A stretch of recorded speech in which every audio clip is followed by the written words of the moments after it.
Fala aí, meu povo, aqui é o JP e a gente agora continua nosso estudo de termoquímica.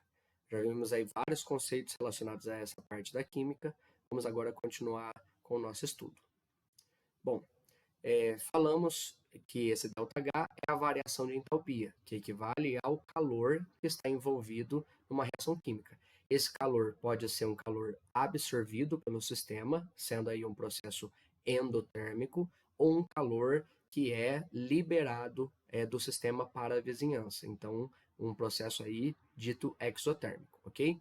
E como que a gente relaciona a variação de entalpia com as mudanças de estado físico? Bom, aqui, inclusive, vale a pena que você se lembre dos nomes das transformações, tá? Então, a gente vai passando aqui e eu vou lembrando com vocês alguns nomes, ok? Bom, então, se o sistema, no caso de um estado físico, tá? Se o sistema sofre uma mudança, sofre um processo endotérmico, é porque o sistema está absorvendo, como a gente viu. E como que o sistema pode absorver energia? Ele, por exemplo, pode ser aquecido. Então, quando eu coloco uma substância no fogo, eu estou fornecendo energia para ela, tá? Lembrando aí que a gente considera sistema e todo o resto é vizinhança. E aqui a gente está olhando para o sistema. Então, o sistema está recebendo essa energia, ele está absorvendo calor. O contrário é um processo exotérmico que vai liberar energia. Então, como que eu posso tirar energia do sistema? Por exemplo, quando eu pego o meu sistema e resfrio ele, ou seja, coloco ele junto com gelo, ou coloco na geladeira, enfim. Então, eu vou conseguir tirar a energia dele, então ele vai liberar energia, ok? Então, aqui, pensando nos três estados físicos, né, básicos que a gente trabalha, sólido, líquido e gasoso. Vamos lembrar aqui que se eu penso para uma mesma substância, ok? A gente tem aí que eu tenho um maior nível de energia no estado líquido do que no sólido e depois no estado gasoso ainda mais, tá? Então eu tenho no estado gasoso maior nível de energia, se a gente pensar em questão de agitação das partículas, depois um pouco menos no líquido e menos ainda no sólido, tá? Isso aí, por exemplo, quando eu penso na mesma substância, então eu vou esquentando ela e aí justamente ela vai aí ficando com maior nível de energia, tá? Bom, se a gente quer passar então do estado sólido para o líquido, por exemplo, pensando no gelo, se eu quero derreter o gelo, eu tenho que esquentá-lo, eu tenho que dar energia para ele poder absorver essa energia. E quando ele absorve essa energia, temos aí um processo endotérmico, ok? Então, sempre quando eu penso numa substância, a passagem de sólido para líquido que ela sofre é um processo endotérmico. Lembrando que essa passagem tem o nome de fusão, ok? Por outro lado, se eu saio de líquido e vou para gasoso, né, pensando aqui também na mesma lógica, a gente ainda vai para um estado de maior energia ainda. Então, o sistema tem que absorver mais energia ainda, então também é endotérmico, ok? Essa transformação a gente chama aí de modo geral de vaporização. Lembrando que essa vaporização pode ser subdividida em evaporação, que é lenta, ebulição, que é rápida, e calefação, que é instantânea, ok? Mas, de modo geral, essa transformação líquido para gasoso é vaporização, ok? Agora, pensando aí na volta. Então, de gasoso para líquido, né, a gente tem a volta, então se não é endotérmico, vai ser exotérmico. Então, por exemplo, quando eu pego um vapor que está quente, ou um gás, e quero passá-lo para líquido, eu tenho que resfriá-lo, eu tenho que tirar a energia dele. Uma transformação aí exotérmica. Lembrando que essa transformação de gasoso para líquido a gente pode chamá-la de condensação ou de liquefação, ok? E de líquido para sólido também é exotérmico. Então a gente também precisa tirar energia do sistema, ou seja, ele precisa liberar energia, então a gente também tem outro processo exotérmico, ok? Essa transformação chamada de solidificação.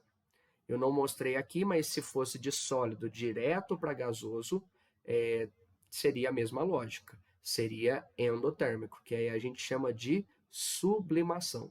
E, obviamente, a volta de gasoso para sólido, exotérmico. Aí seria a ressublimação, ok? Bom, além da gente conhecer, né, essa questão dos conceitos de ΔH relacionado com mudança de estado físico, como que a gente representa graficamente essa questão da energia nas transformações? E isso daqui é fundamental, é uma das coisas mais importantes dentro da termoquímica. Então, vamos lá. Vamos pensar aqui nessa primeira reação que eu tenho aqui. Então, eu tenho aqui as substâncias A e B, que estão nos reagentes, elas reagem para formar C e D, que estão nos produtos, ok? E eu falo que essa transformação tem um ΔH positivo. Lembrando naquela lógica, se o saldo bancário é positivo é porque você ganhou dinheiro, ok? Então, ΔH positivo aqui vai ser uma transformação endotérmica, porque eu estou absorvendo energia. Num gráfico, como que a gente observa isso? Dessa forma aqui. Então, preste atenção. A gente começa sempre um gráfico lendo pelos eixos. Eu tenho aqui um gráfico de energia por caminho da reação. O que é caminho da reação? É pensar se eu saio de A mais B e vou para C mais D. Esse é o caminho tradicional, a reação que a gente fala que é a reação direta, ok? Então, digamos, é a lógica do que a reação vai seguindo, né? O seu caminho de reação. Bom, por que o gráfico dessa reação química é representado desse jeito? Porque, como o sistema absorveu energia para sair de A mais B para ir para C mais D, então ele ficou num nível de energia mais alto. Esse meio aqui, a gente, por enquanto, não estuda, tá? Depois, quando a gente estudar cinética química, a gente entende o que é esse meio desse gráfico. Por enquanto, só vai nos importar o estado inicial e o final, ok? Para a gente poder analisar.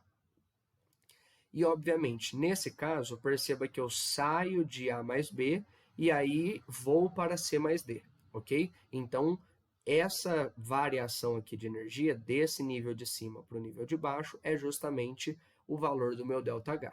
E uma dica que eu dou aqui para vocês, uma vez que você consegue saber de onde você sai para onde você chega, né? Você faz a seta nesse sentido, se a seta apontar para cima, sempre será endotérmico, ok? A gente também pode fazer uma representação desse gráfico de outro modo. Nesse caso aqui, a gente não está preocupado com o caminho da reação, tá? Eu estou simplesmente preocupado com os níveis de energia. Então, eu tenho aqui uma situação A mais B e eu tenho a situação C mais D, né? Dois momentos aqui. Como a gente está olhando de A mais B indo para C mais D, então o sentido é esse daqui. Perceba, seta para cima, essa variação, essa diferença na energia é justamente o ΔH, ok? Então, são dois tipos de gráfico que podem aparecer para a gente dentro da termoquímica. Vamos olhar agora esses mesmos gráficos, mas para uma transformação desse tipo aqui. Perceba que, novamente, eu tenho A mais B dando C mais D, só que agora o saldo de energia, o saldo aqui do calor envolvido é negativo. Então, ΔH negativo, temos uma transformação, uma reação exotérmica. Então, o que a gente vai ter? Para ele poder ter esse saldo negativo, significa que o sistema tem que liberar energia. Então, do tanto de energia que ele tinha, ele foi para um nível mais baixo, ok? E nessa lógica, se a gente pensa no dinheiro, então o saldo da conta fica negativo. Se a gente faz aqui de onde ele sai para onde ele chega, a seta aponta para baixo. Novamente, a diferença é o ΔH, só que agora temos um ΔH negativo, transformação aqui exotérmica. O outro gráfico, mesma lógica aqui. Ele falou que eu vou sair de A mais B e vou para C mais D. Então, seta apontando para baixo, processo exotérmico. Ok? Vamos ver agora como que isso vai aparecer para a gente em alguns exemplos de exercício. Então, vamos lá. Primeiro deles, observe o gráfico da transformação abaixo e determine. Então, ele deu esse gráfico aqui. Perceba que é um gráfico de energia que está em quilocal por caminho da reação. Ele quer o ΔH da reação direta. Bom, algo que segue no sentido direto quer dizer que vai no sentido tradicional, ou seja, eu saio daqui do começo e vou para cá. Então, a reação direta aqui equivale a A mais B dando C. Justamente, o ΔH vai sair daqui e vai para baixo. Perceba que, como a gente já analisou o gráfico, se a seta apontou para baixo, o ΔH que a gente espera dessa reação é um ΔH negativo. Vamos fazer o cálculo agora. Como a gente viu lá nos vídeos anteriores, esse ΔH é a entalpia dos produtos menos a entalpia dos reagentes. Então, qual que é o nível de energia do nosso produto? É menos 30, tá aqui. Já os nossos reagentes, mais 40. Então, cuidado, ó. Menos 30, menos, que é o menos da fórmula, e aqui o mais 40. Bom, fazendo aqui regra de sinal, né? Então, menos com mais dá menos. Menos 30 e menos 40 vai dar menos 70 quilocalorias aí, que é o ΔH dessa reação, ok? Agora, se ele pergunta o ΔH da reação inversa, então agora a gente inversa vai sair daqui do C e ir para A mais B, tá aqui. Justamente, perceba que agora a seta aponta para cima. Queremos o quê? Queremos justamente um valor positivo. Bom, agora, quem que é o produto dessa reação inversa? O produto agora passa a ser A mais B, cujo nível de energia é 40, e o nosso reagente agora passa a ter nível de energia menos 30. Fazendo aqui regra de sinal, temos um ΔH mais 70 quilocalorias. Perceba que eu não precisaria ter feito toda essa conta, eu só poderia ter lembrado que se a reação direta tem o valor menos 70, a inversa sempre vai ter o valor aí contrário, né? O oposto, justamente menos 70, agora a gente tem mais 70, ok? Então esse é um perfil de exercício. Agora, observe o diagrama de energia abaixo e determine. Vamos ver um outro perfil. Ele tem aqui essa transformação para a gente aqui. Temos carbono grafite, carbono diamante. Perceba que aqui já não é mais uma reação química, tá? É uma transformação de um estado alotrópico do carbono para outro. Ele quer qual é o alótropo mais estável do carbono. O que a gente tem aqui?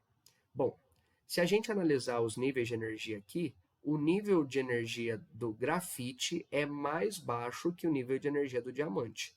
Justamente, a natureza sempre procura os menores estados de energia para que ela tenha maior estabilidade. Então, a gente sempre associa menor energia com mais estável, tá? Justamente.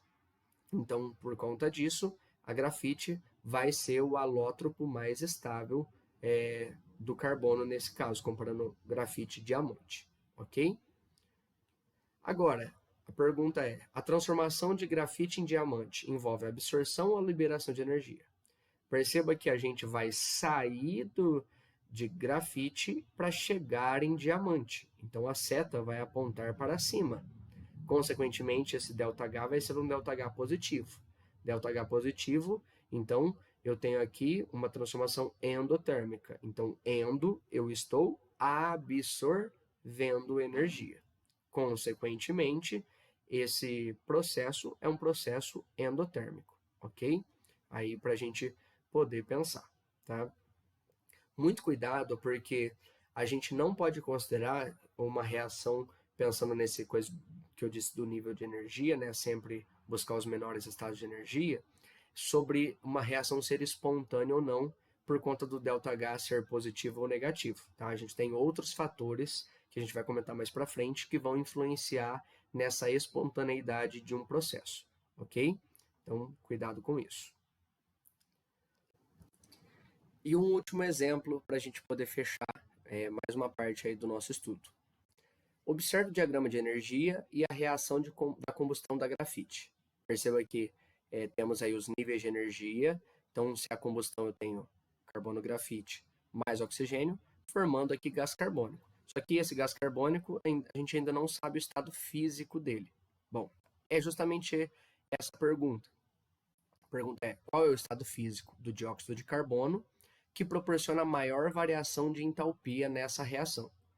Bom, se a gente analisa aqui, então, como eu saio do reagente e vou aqui para o CO2 que está no produto, temos 3 níveis aqui de energia, 3 variações para o ΔH. Ele quer a maior dessas variações, então ele quer que a gente chegue lá embaixo.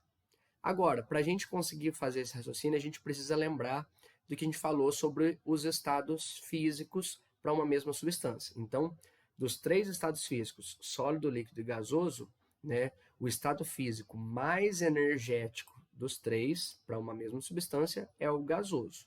Então, pensando aqui, o CO2 gasoso está aqui em cima. Depois, embaixo, vem o líquido e lá embaixo é o sólido. Tá?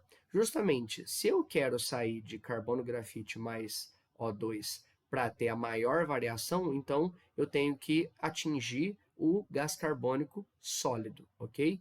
Então, justamente, esse maior valor absoluto do ΔH vai ser quando eu consigo formar o gás carbônico no estado sólido, ok? E perceba que não é isso que a gente observa. Então, como eu disse, essa questão da espontaneidade, ou mesmo do que a gente vai observar numa reação química, não é só o ΔH que vai interferir nisso, ok? Bom, a gente fecha aqui mais uma parte do nosso estudo de termoquímica. Continuamos logo mais com outras partes. Até mais!